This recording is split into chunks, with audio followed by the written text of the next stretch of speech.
Hello, thank you for stopping by. I'm going to read this story called Mine, All Mine. One cold winter's morning, a huge glistening snowflake landed on Little Squirrel's nose. How wonderful, he said. Little Squirrel's brothers and sister gathered around. Let's throw it into the sky and see how far it floats, said Big Squirrel, flicking it gently with his tail. But it's my snowflake, whispered Little Squirrel. Let's hang it up and watch it sparkle, suggested Bigger Squirrel, attaching the snowflake to a branch. But it's my snowflake, replied Little Squirrel a little louder this time. Let's bury it, said Biggest Squirrel, and see who finds it first. But it's mine, shouted Little Squirrel. Little Squirrel's family quickly disappeared. Later, Little Squirrel had an idea. He collected all the twigs he could find, and with the huge glistening snowflakes scampered up a tree. All day long he worked piling up the twigs, one on top of the other, until he'd made a nest. That night, Little Squirrel sat alone in the nest with his snowflake.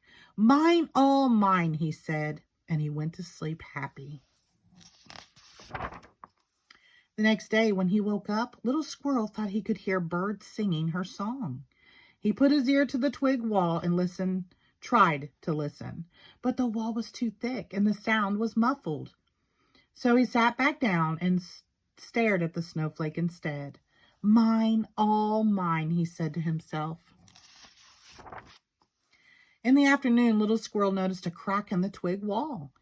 If he looked carefully, he could just see the others slipping and sliding in the snow.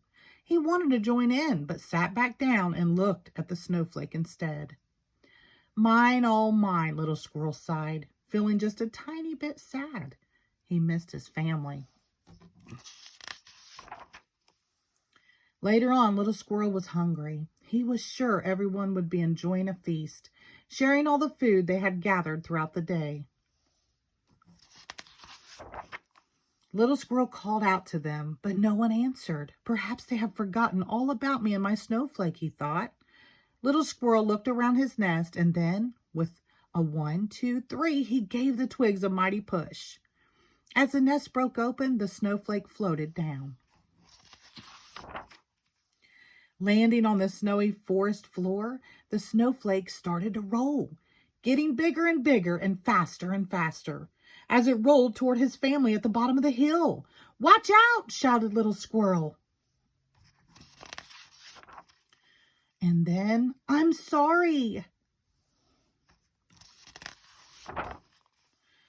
Ours, all ours? Asked Bigger, and Biggest Squirrel. Ours, all ours, agreed Little Squirrel, and he hopped down from the tree to join the fun. The end. Thank you.